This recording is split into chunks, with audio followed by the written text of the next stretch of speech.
Welcome to the deck guide for Incans. Incans pretty much an interesting civ, pretty similar to Aztecs, but yeah, they do have a various number of new cards and pretty interesting cards, which makes me think a lot about how which cards to have in which situation. And yeah, I'll be guiding you through those things, and let's get right into it. Um, yeah, for me, what interests the most is the team deck because this card, the team Inca walls, it is pretty broken. I think if you want to go full defense, as they said in the how it is designed, it's like an Age of Empires 2 civ where they feel home. Yeah, pretty much a defensive civ. So yeah, this is a pretty good card because it just doubles your hit points of your walls. So you can just sit back at your base and just wall and just sit back, and this is going to be a pretty annoying card to have. But yeah, let's get right into it. So what's the most popular card, the most famous card used all the time? So in team deck 1v1 decks, pretty much two Fatal Namas are used, but if you're trying to go like H2 stuff, you're gonna try play around Commerce Age. You can send the exotic hardwoods because all the Incan units early on just cost food and wood. So if you want to do those kind of stuff, you this might help you to get the wood gather rate because food gather rate is pretty much easy for the Incans. So yeah, so you have to think about what you're trying to do, what strategy you're planning. So if you want to go for like H2 play, you can send this card. It is very good because it gives you 20% gather rate on wood variables.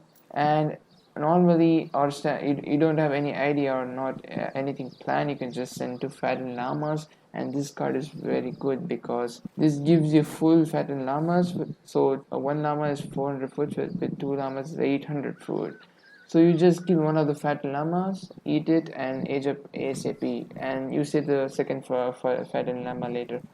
So this is how you use your age 1 card most of the time. You might ask, what about the priestess? Doesn't do anything. It's just one priestess, so bad. Um, there is, however, a llama lifestyle. It doubles the effectiveness of llamas at the community plaza. But the thing is, you need to get a lot of llamas for this to be worth it. And early on, you'll be spending food on getting bulls and units, and not on doing like a llama boom with the community plaza. So I don't think it's worth that much. So yeah, these two cards take heavy weight in each one. You send either of these cards, and there is another card called Town Ceremony. So this is you send this only when you're doing full defensive strategy, like you just wall, get all the town centers, get all the infrastructure up like warheads and everything, and then you can just send this card, and when your opponent comes in, you can just send this card. Just boost your HP of your buildings so they don't just die quickly. So this is a card which is situational. It doesn't happen all the time. Like you need to get to the point where you get everything set up, and you'll probably spend the shipment on something else which is better than this one. So this is a good card to have later on you can send, and yeah, this might be pretty annoying for your opponent to deal with the HP of the buildings. Yeah, this is pretty much age 1. You send this one or this one, and then later on the game you can send this and this. Alright, straight to H2. This is the most important card for Incans. The most. You always send this. It is pretty similar to Sweden, how you send the Angelbuck Ironworks to boost your Torp's gather rate. Similarly, it is same for the Kanja houses here. So you always have to send this either as your first card or your second card. So if you're just going, you're not getting any pressured, or you're just pretty chill, you can just send this card directly. But if you want to have like more infrastructure units, you have to send 600 wood. So yeah, this is either the first card or second card, and same for this. And after these, you can send this one, Huanca support. So this card is pretty broken, guys. It is only cost 250 gold, and it sends you one town center and one builder twice. How many civs have these options to build 2 TCs in H2? It's just Incans now and then Portuguese. So this is pretty broken. You can just have 2 TCs and do an insane defense with this card. So yeah, this might be a third card if you're doing like, you know, playing a 1 versus 1. But in team, if you're getting pressure, you can send this. If you want to take a map control, you can send this. Else you can send the military shipments. So whenever you're getting pressure, most of the time you send the military shipments. Jungle movement is pretty good behind walls. So you can play this civ as a wall plus jungle bowman behind and spearmen to defend the jungle bowman. So you can even have the team runners as well. But in team, most of the time you just go one unit. So you just got to prepare the deck and talk with your teammate what strategy you're planning. So you can have one more deck, copy this deck and have it named as full team runner. So you can just remove these two and add something else, or you can just remove this one and have team runners. Yeah, you can just name it whatever you want, and you can have each deck for each of the unit you make in team games. Yeah. So if you're going jungle movement, this is the must card because it's an upgrade for jungle bowman. Damage 25%, and jungle bowman has a very special, very unique ability which shoots poison arrows. So these poison arrows, what they do is damage over time. They inflict damage over time. So one poison arrow does damage for 4 seconds, and these poison arrows do stack. So they're just underrated. Like the poison damage is really great. So yeah, jungle bowman is very good, and yeah, spearman is very good as well. Chimu runners, early on they're very fast and they act as a coyote, but they don't have snare, so that's the only problem. But other than that, they're pretty good cards. Okay, in H3, what do you gonna have? I have this one, 4 village at town center, but you can remove this and add 2 town center. So this is pretty broken. Which seems allows you to have 2 center in H3, only Incans. So these 2 town centers worth like 1,000 wood now, but it also adds 2 plus build limit to your Incans. So they're just pretty much making it like more walls plus pretty much a defensive serve. What about another must card in H3? You'll be seeing most of them is a stronghold, guys. Stronghold acts like a fort, but it's pretty OP because if you put your units in, it acts like a TC. So if you have more units in, it does more damage, and it also has a radiant damage. So you can get like 2 strongholds in H3. So you can get one from your war chief, which can build a stronghold for 350 wood and 350 coin. And if you send this, you have 2 strongholds. So you can just pretty much be safe with sending this card, and you don't need to worry about your base. And yeah, if you're playing jungle movement, this is a must card because this gives you upgrade along with the 13 jungle movement.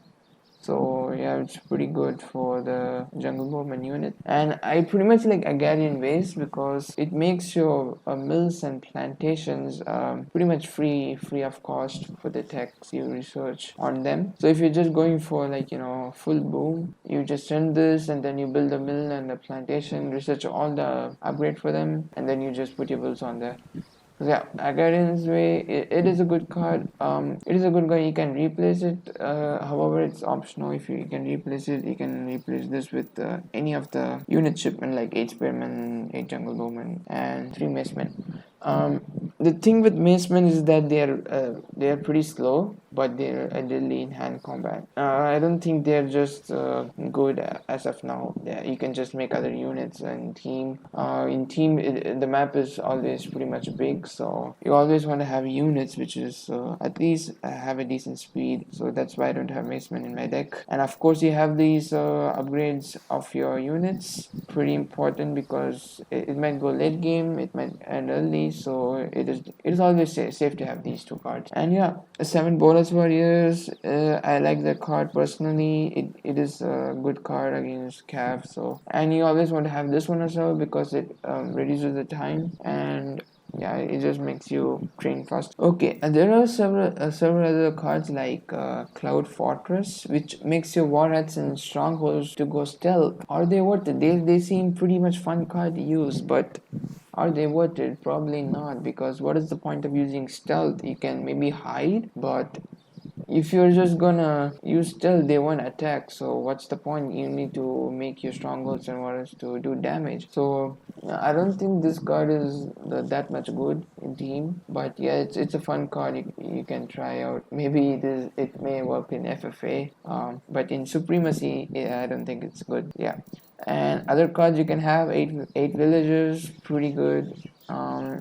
And this one as well, you get villages with one town center, but I prefer this one over this. Yeah, so that's it. And you can remove against have 1000 wood instead too. Yeah, in H3 this is pretty much what I have. And in H4 you have this one, terrace farming, which boosts your gather rate for mills and also makes your build time for mills pretty much less. So this is good card for eco boost. And also you want to have cards for Chimo. So I'm going to talk about this one, a Chimo support. It's pretty cheap in H4, 1000 gold or 1000 coin only. This gives you 20% more HP, but the most important thing to notice here is that it enables snare. So Chimu with Snare is pretty OP.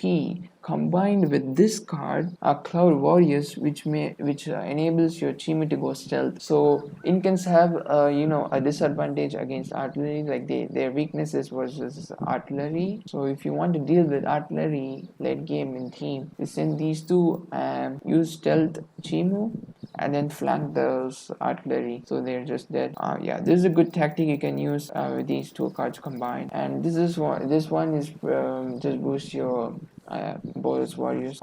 If you're going for only Boros Warriors, you can have this one. As I said earlier, it depends on what unit you want to make.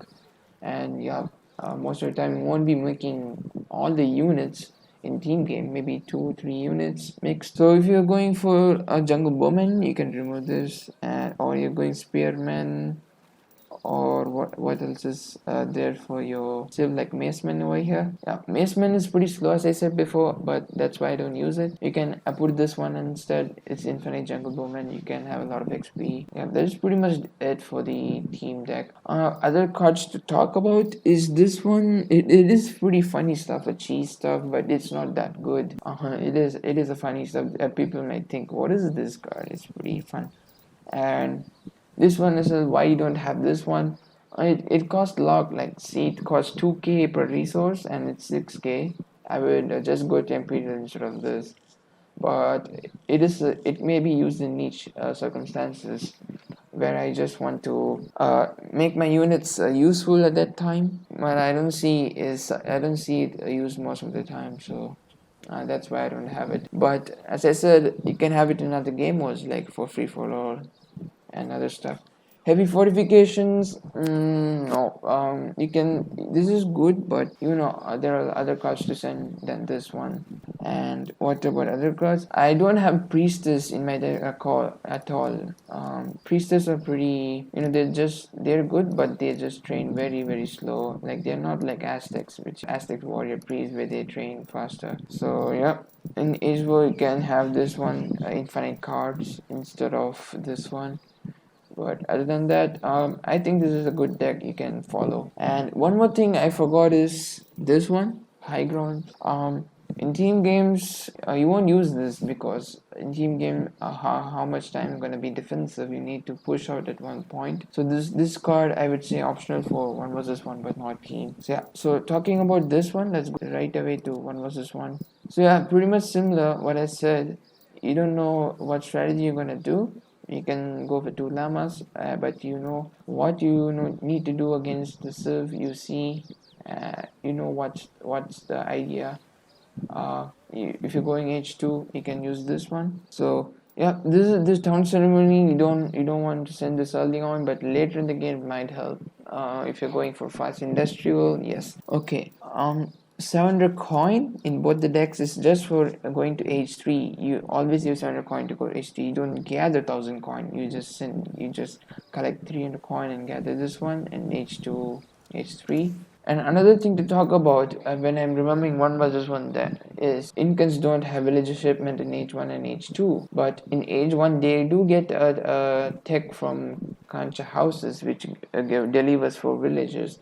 So the tech costs 184, 180 wood and 180 gold, and delivers you for 4 villages. So I think that's a pretty much must stuff you can do in transition to get a e-cup ASAP. Yeah, again, this is a pretty much must card. You send like a first or second card, and this one as well. This is fourth or third one, and yeah, this one also if you're just trying to stay in H2 and be a little more defensive. What about the walls? You can have it in H1. You can ask on this one. Well, you have pretty much other cards to send. Also, the community plaza boom is not that much great with the Incan as the priestess doesn't spawn fastly. You can have this one if you just wanna annoy your opponent, and Sapka Inca, the war chief one. Yeah, it's pretty much good on maps where there are big treasures like Yukon and other maps, Hudson. But other than that, no. And same thing for this card I just ruled out earlier. Okay, H2. I think you know what to have in 1 versus 1 because you probably make units depending on the situation. So you always want to have 3 units here. And you might ask, well, what about the mercenary cards in H2, like the Roleros? Sure, but yeah, it's situational again.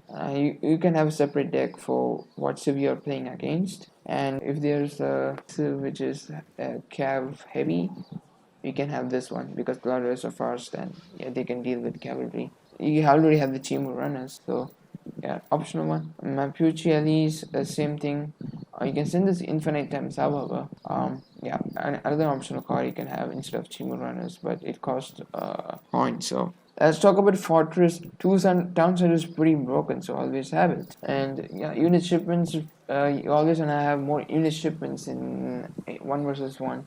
So there we go. And yeah, military upgrades as well. And as I said, Incans feels like a type of civ you go with walls and jungle bowmen behind. So that's why I have this one, which inflicts which gives you more damage. And stronghold, always you want to have an H4. In 1 version you might use it, you can use this is optional when you're going fast industrial.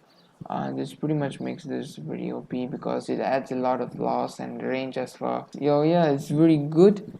And versus artillery, yeah, as I said again, you can use the stealth and combined with the Chimu, which gives the snare and flank the units. So that's why I have 16 Chimu runners as well there. Yeah, this pretty much deck you want to have, and I don't have this one because it's 1 versus 1. So alright, this covers up the 1 versus 1. Pretty much you can just copy it and use it. And team is this an idea of how you can use it. You can pretty much swap the units and play around with the mercenary cards you want to send and which type of unit you want to make in team. And the last but not the least is the water deck. Incan's water is not that much great, but it still can be used. So here's water deck. Schooners, you always want to have schooners because it makes the fishing boats cheaper. Exotic hardwoods to just get your food more faster. Always want to have water ceremony, which is pretty important in water decks because this boosts your warships, or in this case it's chincha rafts in combat. And this is pretty optional one, but yeah, it saves the time of your newly trained fishing boats from the dock to the fish you want to gather. So if you send this, it's not that much good, I would say. Yeah, now yeah, of course the gather rate for fishing boats. Yeah, and when I have the improved warships, the shipments, water shipments for the Incans, the mercenary one, 1,000 coin, which gives you 4 chincha rafts. Crusade points. Yeah, this is pretty much must if you want to do a water battle. A privateers, 500 coin, 3 privateers pretty broken. You always want to have it. Yeah, this is pretty much the deck you want to have. This is pretty much broken because it gives you more loss and damage. And yeah, town center you just build around the coast, so you can just pretty much be defending the coast pretty well. And having fortifications, which boosts up your score, and also just auto upgrades. Yeah, pretty good. This is somewhat a deck which gives you an idea how to play water. Yeah. So I guess this covers the deck for Incans, how you play it and what decks you want to have. Hope you guys liked it and found it helpful. Thank you for watching and see you in the next one.